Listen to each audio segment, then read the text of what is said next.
Hello friends, एक बार फिर से आप सभी लोगों का हमारे यूट्यूब चैनल में स्वागत है। दोस्तों, आज के वीडियो में हम आपके लिए लेकर आए हैं छत्तीसगढ़ माध्यमिक शिक्षा मंडल रायपुर ने असाइनमेंट 6 जनवरी माह के जारी कर दी है। तो हम आपके लिए कक्षा 12वीं हिंदी असाइनमेंट का फुल सोल्यूशन लेकर आ चुके हैं।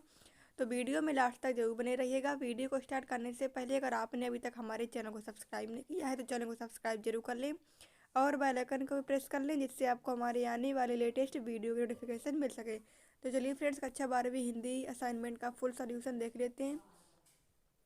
पहले आप ये सारे क्वेश्चन देख लीजिए 1 से लेकर 5 तक के, फिर हम आपको इसकी आंसर बताते हैं। तो वीडियो को स्किप बिल्कुल भी ना करें। अब चलिए फ्रेंड्स, सारे क्वेश्चन के उत्तर देख लेते हैं। पहला क्वेश्चन दोस्तों आपको दिया हुआ है, रस का अच्छे पात्र से कवि ने रचना कर्म की किन विशेषताओं की ओर इंगित किया है? छोटा मेरा खेत कविता के आधार पर स्पष्ट कीजिए। दोस्तों, इसका उत्तर देख लेते हैं। इसका उत्तर दिया हुआ है, रस का अच्छे पात्र एक ऐसा पात्र जिसका रस कभी कभी समाप्त नहीं होता हो, कभी नष्ट न होने वाला रस अच्छे पात्र कभी खाली नहीं होता। रस जितना बटा जाता है उतना ही भरता है। कविता का रस चिरकाल तक आनंद देता है। यह रचनाकार की श्रद्धालुता को दर्शाता है। इस कथन के माध्यम से कवि ने रचना कर्म की किन विशेषताओं की ओर इंगित किया है? तो ये दिया हुआ है उत्तर इसका, साहित्य रचना का रस होता है। साहित्य का रस कभी झुकता नहीं अर्थात समाप्त नहीं होता। साहित्य का रस धारा असंख्य पाठकों को रसानुभूति करती रहती है, काम ना होकर बढ़ती है। उत्तम साहित्य कालजयी होता है। फिर इसके बाद दोस्तों प्रश्न क्रमांक दूसरा दिया हुआ है, सिंधु सभ्यता साधन संपन्न थी पर उसमें भव्यता का आडंबर नहीं था, कैसे समझा कर लिखिए।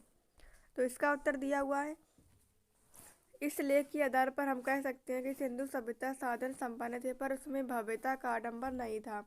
इस बात के पीछे ठोस कारण है मोहनजोदड़ो शहर का व्यवस्थित ढांचा और मकानों की बनावट आदि से पहली नज़र में है बात सामने आ जाती है। वहाँ की सड़कों की बनावट सीधी सादी थी। सड़कें उचित रूप से चौड़ी और सीधी मकान की बनावट बहुत ही भव्य नहीं थी। अधिकांश मकानों पर सामूहिक अधिकार था। स्नानागार, पूजा स्थल, सामुदायिक भवनों आदि के आधार पर यह बात प्रमाणित होती है।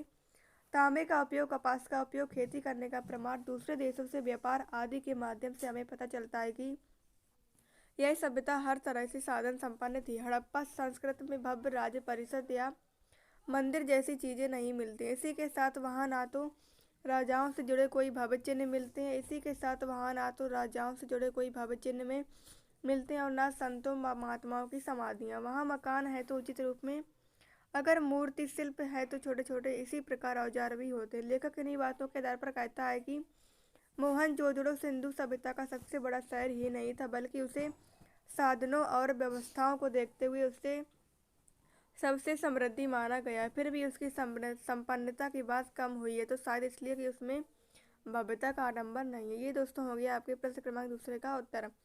अगर आप इसकी पीडीएफ डाउनलोड करना चाहते हैं तो आप गूगल पर सर्च करें nityastudypoint.com।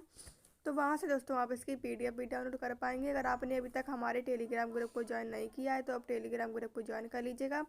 डिस्क्रिप्शन बॉक्स में आपको टेलीग्राम ज्वाइन करने का लिंक मिल जाएगा, वहाँ से आप टेलीग्राम ग्रुप को ज्वाइन कर लीजिएगा। फिर इसके बाद प्रश्न क्रमांक तीसरा दिया हुआ है, बुगलों के पंख कविता के सौंदर्य पर प्रकाश डालिए। तो इसका उत्तर दिया हुआ है, बगलों के पंख। यह कविता सुंदर दृश्य युक्त कविता है जो प्रकृति के सुंदर दृश्यों को हमारी आंखों के सामने सजीव रूप में प्रस्तुत करते हैं। सौंदर्य का अपेक्षित प्रभाव उत्पन्न करने के लिए कवियों ने कई युक्तियां अपनाएंगे, जिनमें से सर्वाधिक प्रचलित युक्ति है सुंदर के चित्रात्मक वर्णन के साथ अपने मन पर पड़ने वाले उसके प्रभाव का वर्णन। कभी काले बादलों से भरे आकाश में पंक्ति बनाकर उड़ते सफेद बगलों को देखता है। वह कजरारे बादलों के ऊपर तैरते सांझ की श्वेत काया के समान प्रतीत होते हैं। नयना विराम दृश्य में कभी सब कुछ भूल कर उसमें खो जाता है और वह इस माया से अपने को बचाने की गुहार लगाता, लेकिन वह स्वयं को इससे नहीं बचा पाता। फिर इसके बाद प्रश्न क्रमांक चौथा दिया हुआ है, नगर निगम अधिकारियों को पत्र लिखिए कि आपके क्षेत्र में सड़कों पर बहुत सा पानी जमा है जिससे डेंगू फैलने का भय है। तो ये दोस्तों दिया हुआ दंगल निगम के स्वास्थ्य अधिकारी को अपने मोहल्ले में गंदगी के विषय में पत्र। सेवा में दिया हुआ यहाँ पर मुख्य स्वास्थ्य अधिकारी नगर निगम। दिनांक दिया हुआ विषय मोहल्ले में व्याप्त गंदगी के विषय में। तो दिया हुआ यहाँ पर मान्यवर दुख के साथ कहना पड़ता है कि पिछले कुछ दिनों से हमारे मोहल्ले में चारों ओर गंदगी का साम्राज्य फैला हुआ है, जिसके कारण मोहल्ले वासियों का जीना दूभर हो गया है। मोहल्ले में जहाँ तहाँ सड़कों गलियों में फेंके गए कूड़े कचरे के ढेर पर पशुओं का जमावड़ा लगा रहता है। चारों ओर फैली गंदगी के कारण पूरे मोहल्ले में मक्खियों और मच्छरों का साम्राज्य फैला है, जिससे डेंगू मलेरिया तरह की बीमारियों के फैलने का डर बना रहता है।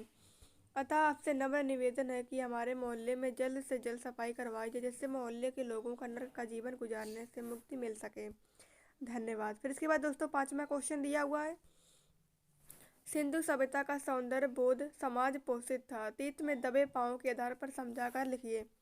तो इसका उत्तर दिया हुआ है, सिंधु सभ्यता के लोगों का कला या सुरुचि का महत्व अधिक था। यहाँ प्राप्त नगर नियोजन, धातु व पत्थर की मूर्तियाँ, मृदभांड, उन पर चित्रित मनुष्य, वनस्पति व पशु पक्षियों की छवियाँ, सुनिर्मित मोहरे, खिलौने, आभूषण तथा सुगर अक्षरों का लिपि रूप आदि सब कुछ इसे तकनीक सिद्ध से अधिक कला सिद्ध जाहिर करता है। यहाँ से कोई हथियार नहीं मिला। इस बात को लेकर विद्वानों का मानना है कि यहाँ अनुशासन जरूर था, परंतु सैन्य सभ्यता का नहीं।